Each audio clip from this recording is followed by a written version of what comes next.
Hey, welcome to Transform Your Workplace. Thanks for joining us. If it's your first time, thank you so much for giving us a shot.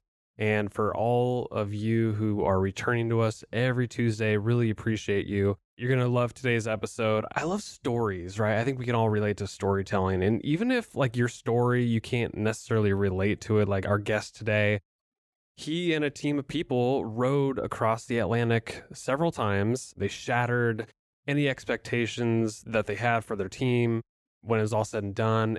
And now Jason Caldwell, who is an author, a speaker, and an extreme athlete. I mean, he's just quite an athlete from everything he says in the story. But, even if it's something like, I don't row, right? But where he's dealing with teams, and it takes a team to function and do a great job, get across the Atlantic as they did, and the storytelling around all that and how they're able to function as a team, it's something we can all relate to. So I'm really excited. I got a chance to speak with Jason. He's up to some big things. He just released the book, Navigating the Impossible, Build Extraordinary Teams and Shatter Expectations. And I think he's up to a lot of really cool things. So I think you're going to be hearing more and more about Jason. And we were really fortunate to have him on the podcast. So if you love this episode, please go to Apple Podcasts. That really helps us continue to book great guests on this show and for people like you to find the podcast. So really appreciate the support. Enjoy the episode. And, of course, feel free to reach out to me on LinkedIn, Instagram, Twitter, any of those places where you like to connect. I'd love to connect with guests, and I encourage you to do that. So enjoy the episode with Jason Caldwell. Hey, Jason, welcome to the podcast. Glad to have you on. Thanks for having me. You have an extraordinary story. In fact, you're an extraordinary athlete. You played baseball and had a injury that took you away from baseball, the Tommy John surgery. Is that painful or what? Well, I don't know how painful the surgery is because I actually chose not to get it, which is what ended up ending my career. Is the split tendon after one pitch was painful, yes. Gosh. And so you ended up in rowing. How did that all happen? Yeah, you know what? Just had a great coach and mentor. I went to Sonoma State University up in the wine country in California. Great baseball team, played there for a couple of years, but then, like we talked about, got injured. And I'm in the weight room the following fall, my senior year, and kind of a little rudderless, no pun intended, and trying to figure out what I'm going to do next. And I get the rowing coach comes up to me, and it's kind of a younger guy and, unassuming guy, but says, I didn't even know what rowing was. I'm thinking whitewater rafting. I didn't know what it was, but he is persistently pushing me to try out for the team. It's not going to hurt your elbow. It's kind of a tall person sport. You're a tall guy. You're athletic. Give it a shot. And he was so annoying that kind of just to get him off my back, I went. And that was kind of the beginning of my rowing career. I actually never looked back after that. So that coach, it sounded like in reading your book, it sounded like he was kind of cherry picking some of these amazing athletes who maybe had an injury and needed to be onto something else. Is that kind of how it went down? Completely accurate. I didn't know it at the time, but I wasn't the only athlete he was going around. I mean, he was literally looking for people on all different sports teams across the campus, basketball, football, baseball, tennis, whatever it was. He basically went to all the coaches and said, give me a list of all the guys that you cut or that got injured. And that's what he went after. He went after all these athletes that basically had a chip on their shoulder and had something to prove, because he knew something that I certainly didn't know at the time, which was the worst thing is to not be part of something. And he knew that all these people that played sports their whole lives and were part of these teams, and all of a sudden had it taken away from them because either they got cut or they got injured, they were desperate to find that next something. And he was going to offer it to them in the form of rowing. And it was just a brilliant leadership lesson right there. Yeah. In your book, you even said like finding your why may mean you have to quit. I think it illustrates the point that you made with that story is like sometimes like you didn't want to leave baseball. I'm sure you had no idea what rowing was, but I mean, this translates to anything. It's like you may have to end somewhere, whether it's a job that you're currently in and you move to a new organization and you found your why maybe in the next chapter. Is that kind of how you felt? Yeah, absolutely. I mean, finding your why is important. I'll get to that in a second, but this idea of a good quit, as I like to call it, is really important because quitting, especially in American culture, has such a negative connotation, and really what quitting is you're measuring two things. Everybody does it. Doesn't matter who you are or what you're doing.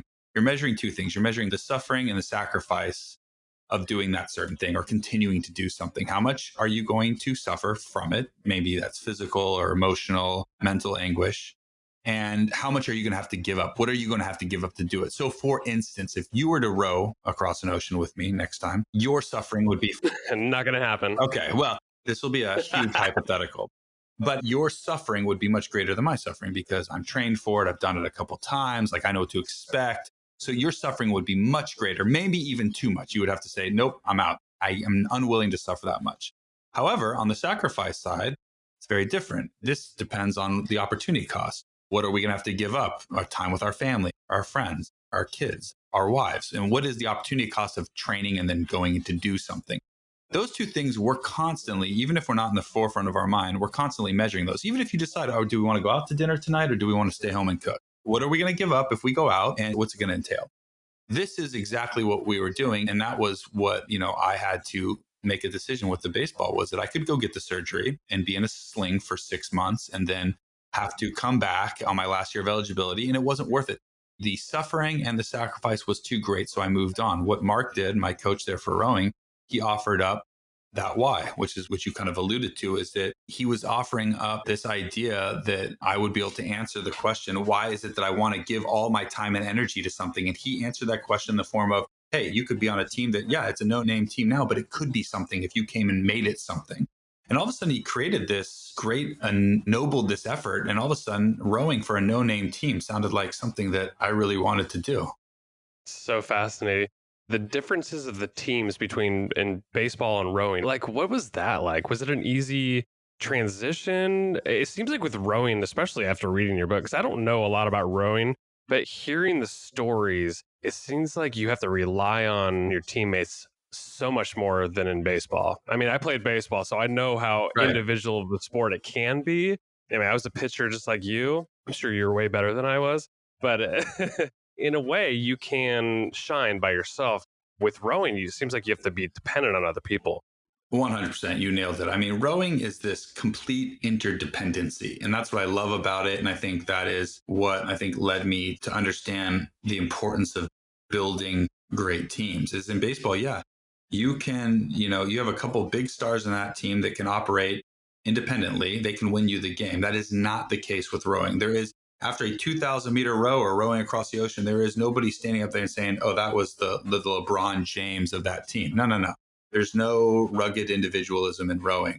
And so you have to be okay with that. And some people aren't, by the way. Some people want to be a superstar on a team full of individuals, and that's fine too, by the way.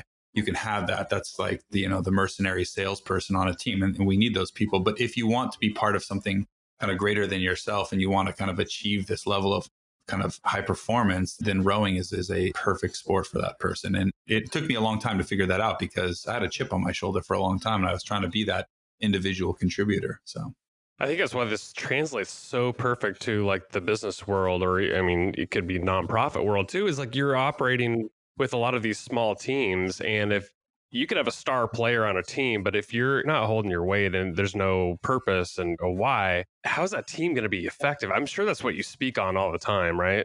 yeah, exactly. And it's really, I mean, we can get into the weeds in this stuff, but essentially what I learned is that there is a difference between the best people and the right people. This difference between the greatest talent, but not necessarily the right people, and maybe not the greatest talent, but absolutely the right fit, really comes down to how, the best leaders build these great teams. Is that talent is important, but let's be honest, out here in this world, there is so much talent out there. So many people are doing great things. It doesn't take long for you to look behind your back and someone's already beat you at what you did that everyone thought was so amazing.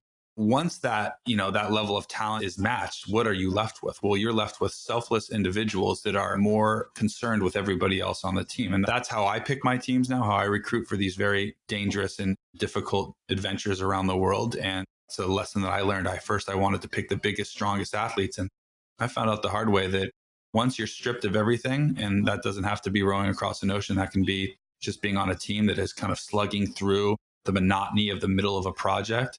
Once everything is stripped from you, you're not going to be able to hide who you are. So you got to find out who these people are soon. A lesson that I pulled out from your book that I thought was fantastic, and I want you to elaborate on it, is that you said the worst thing in the world is not losing, it's not having purpose. Can you talk about that?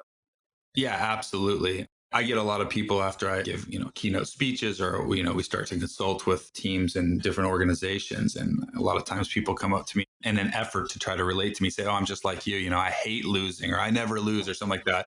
And quite frankly, they're not speaking my language at all. First of all, I lose all the time. If you choose to participate in things that are difficult, then you will be very familiar with defeat. What I've realized though is that losing, is not the worst thing, but it's really, like you said, not being part of something greater. And I'll give you a great example.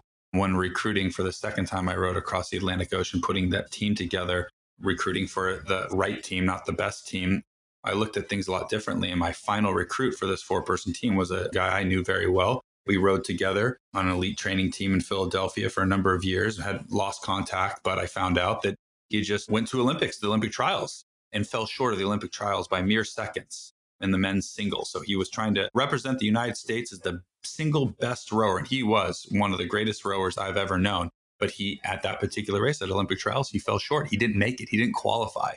And I knew that he wasn't worried about the fact that he lost. He spent his whole life trying to make the Olympics, and now it's gone.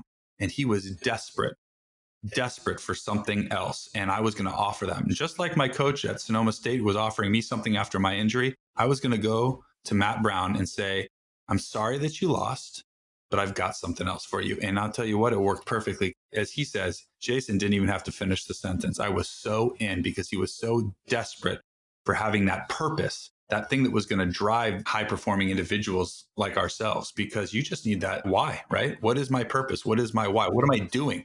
The worst thing in the world is to just not know, why am I here? What am I doing? And that is a very, very scary kind of darkness to be in. When you were first making your trek across the Atlantic, what was that whole process like? How did you build that team? How did it go that first time?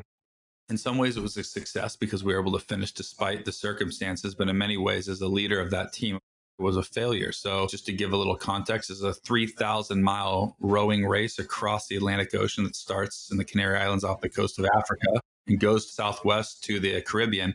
And so, this first year, and it's a 4-person race. First year I did was 2015, 2016. 600 miles into this 300-mile race, 2 of my teammates were evacuated.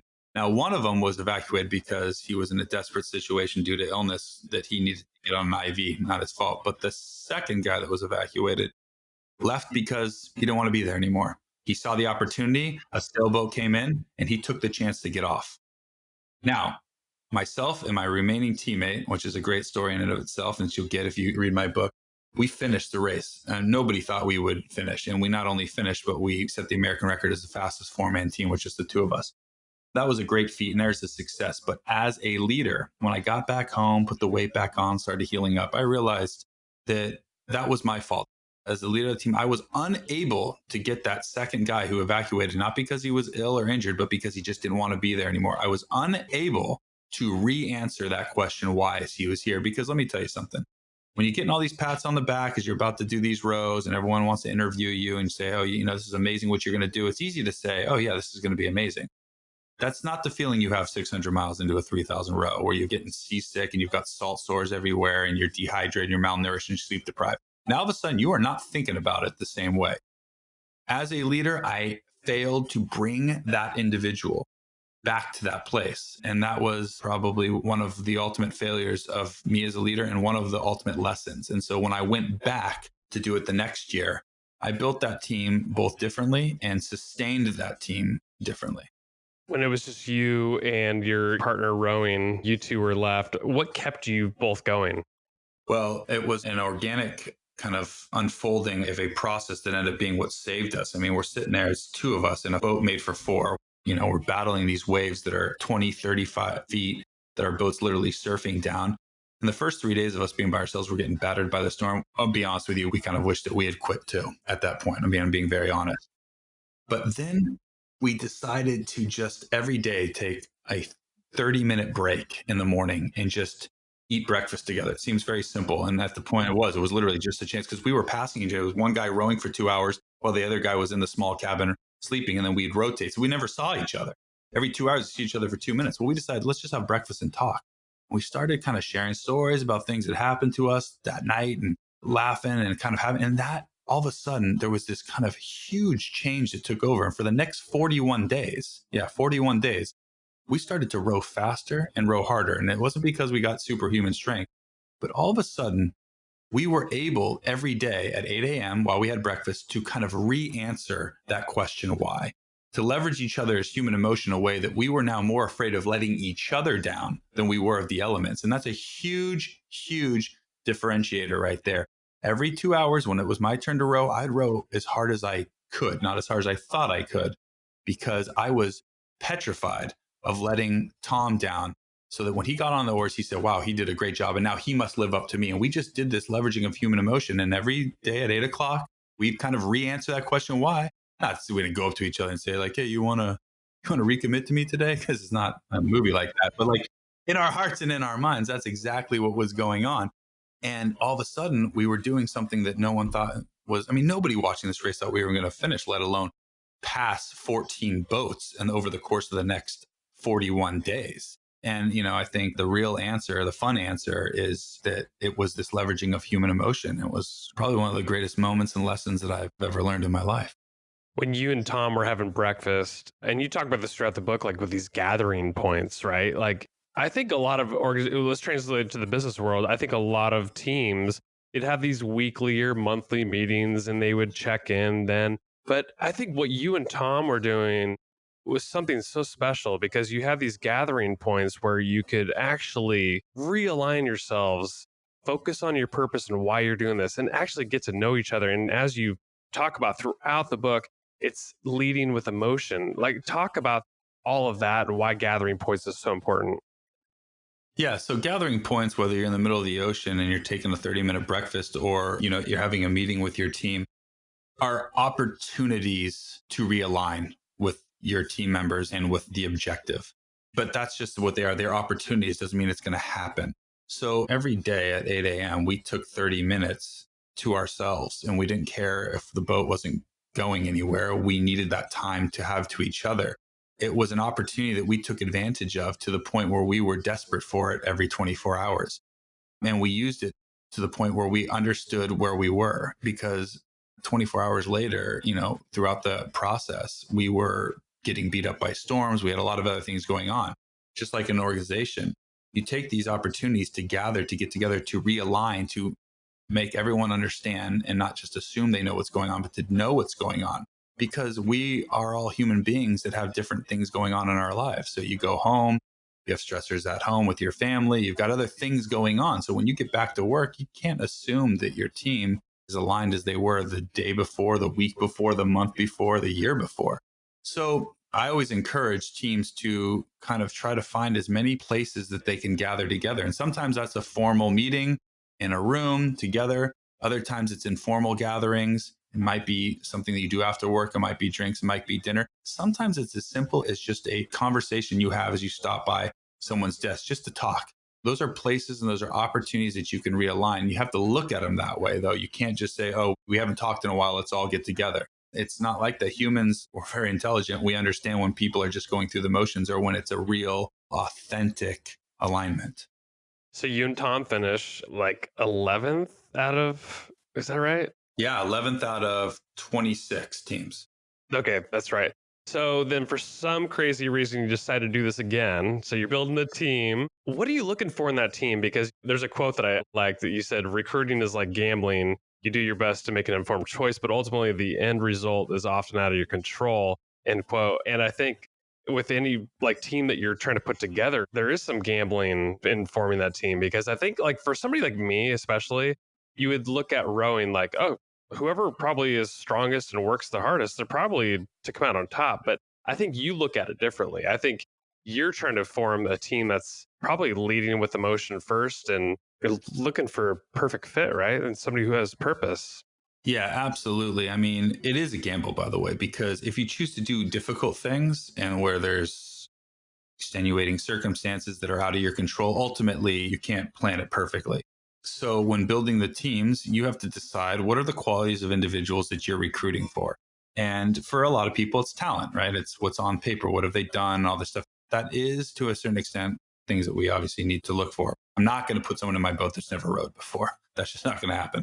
But if you choose to do difficult things, and rowing across the Atlantic is difficult, like I said before, eventually it will be the emotions of the individuals that will ultimately dictate how successful you're going to be. And so I decided, what's the number one attribute or personality trait that I want in this boat? And after having done it the year before, I realized it was selflessness. That was it. I wanted selfless people in that boat, people that were a little bit more interested in how everybody else was doing than they were in themselves, knowing that if I had a boat full of people that were always looking out after each other, that they would be taken care of. And so that's what I did. That's what I recruited for or hired for is selflessness. And it's easy also, by the way, to fake selflessness. When you're interviewing, or you can find out what people are looking for and you can tell everyone that's what you are. And that's why we went out there and we rowed a lot, and we were out in our boat. We had 9 months to prepare for a race that the rest of the teams that we were competing against had spent 2 years for. But we went out on that boat, not to row, not to get stronger, but to learn about each other. So we'd take that boat out in San Francisco, which is where I'm living and where the boat is. And once we got the team together, we just push out beyond that Golden Gate and just let the Pacific beat us up. Just see what people do. See if anyone makes, food for the team. See what people are doing. And when it started to show itself that all that selflessness was coming to the forefront when things got hard, I knew, this is going to sound a little audacious, but I knew before we even got to the start line on that race that we were going to win that race.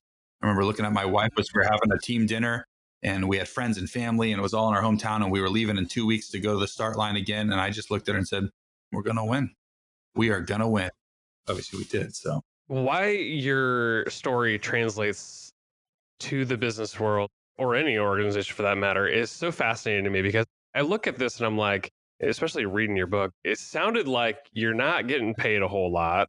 You're not getting huge sponsorships. You truly rallied around this purpose and you had teammates that were aligned really well. And I look at any organization, it's like, I'm sure teams are, they're not getting paid a ton, but somehow some teams could be really effective, even if they don't get paid a lot, but they're rallying around some purpose. Talk about that and why that's so important. yeah, sure. No, we're not getting paid. We had corporate sponsorship to help pay for get our boat and all the transportation and shipping and all that stuff, but nobody's getting paid for ocean rowing, that's for sure.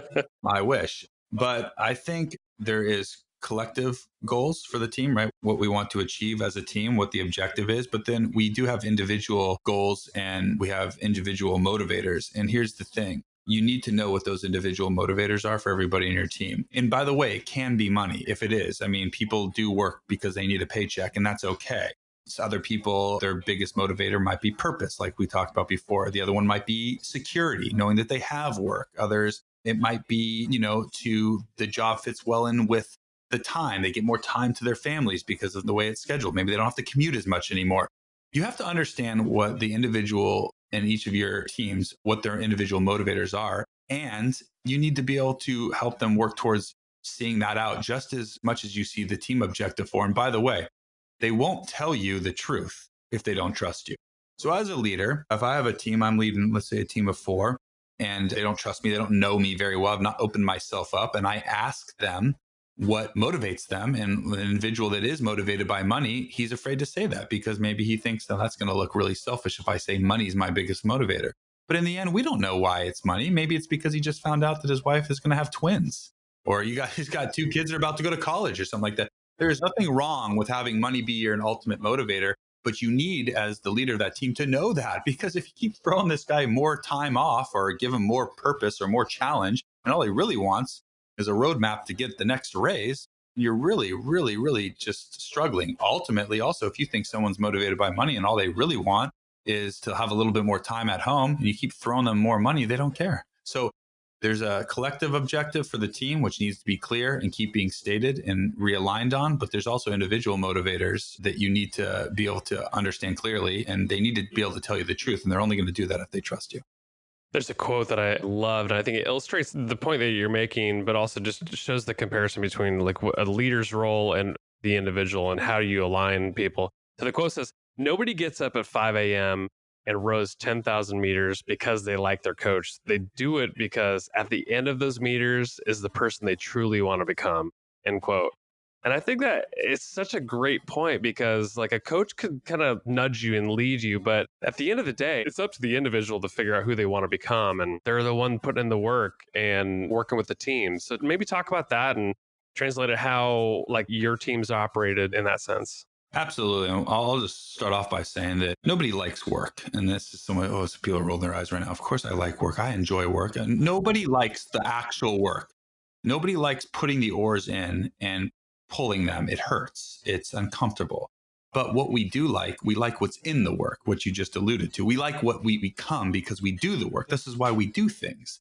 So we are trying to become, better versions of ourselves. And by the way, and this leads to the next part. This is what I truly believe is the underlying motivation of individuals that want to do great things and being able as a leader to kind of harness, that collective energy for the betterment of your objective is that, we hear people say things like life is short, life is short. Nobody actually believes life is short. Okay. We say it, but we don't actually believe it. Okay. Whether life is short or long, I don't know. I guess it depends on what you're comparing it to. But if people truly believe that life is short, they do all the things they want to do, right? They'd get off their butts and off the couch and they'd go get that job. They'd learn that new language. They'd run that marathon. They'd ask that girl out the coffee shop that they keep putting off. They would do these things because they realize life is short. But we don't, right? We believe life is actually long and we actually think that we have another day, another week, another year. I'll lose those 15 pounds next year. I'll apply for that job. I'll ask that girl out next time. That's the problem here is that if you truly believe life is long, then we put this stuff up. The great individual performers are the ones that truly believe in their heart of hearts that life is extremely short. And if I don't do it today or I don't do it this week, it may never get done. And I love the urgency by which those types of people live their lives and kind of go after their goals and their dreams.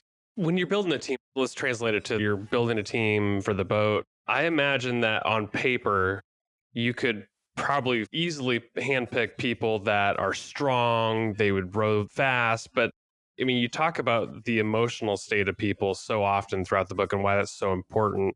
How do you basically recruit for that? Like, what did you do to build the right team? And what are you looking for in that recruiting process? Yeah, so I think that, I've been lucky now that we've had some success doing different adventures. And I do one big epic world record attempt every year. So now, my first time, I could barely find enough people to fill the boat. Now we get people that are coming all the time that they want to be part of the next Lat 35 adventure, team, or world record attempt. So I'm fortunate that now I've got a much deeper pool to actually pull from. So it actually becomes a lot harder because we're in the first race, like kind of like, well, this is all we got. So this is who we've got. We're going to make the best out of this. Where now I've got decisions to make. And I think it goes back to picking the qualities of the people that you or the things that you think are the most important and the people that you think have those qualities. And then you've got to go out and test it. And that's okay if you're wrong, because when you go out and test these things, you might have these people that weren't quite the people that you thought. It's not that they're bad people. They just don't have the qualities that you thought, in which case now you have a responsibility as a leader, and this is a tough one, to move them to a place where they can find that something greater that they want to be part of. I mean, you've got to find people that want to be part of your something greater. And if they don't at that moment, you've got to convince them to be part of your something greater. And if you can't convince them, then you must at that point make the tough decision to move them to a place that they can feel that. And sometimes that's within an organization and sometimes that's without. That means cutting people, firing people, letting them go. And that's okay, because let me tell you something. If they don't want to be part of your something greater and you can't convince them, you're just doing them, yourself, and the entire team a disservice by keeping them on board. And believe me, they'll thank you for it. Maybe not at the time that you move them out, but they will eventually, as they find their place, thank you for the opportunity to find that something greater. So hire for the qualities that you see in a person, and then your job is to convince them to be part of your something greater. I think those are the two steps that I would say you're well on your way if you're doing those two things. That is so well said.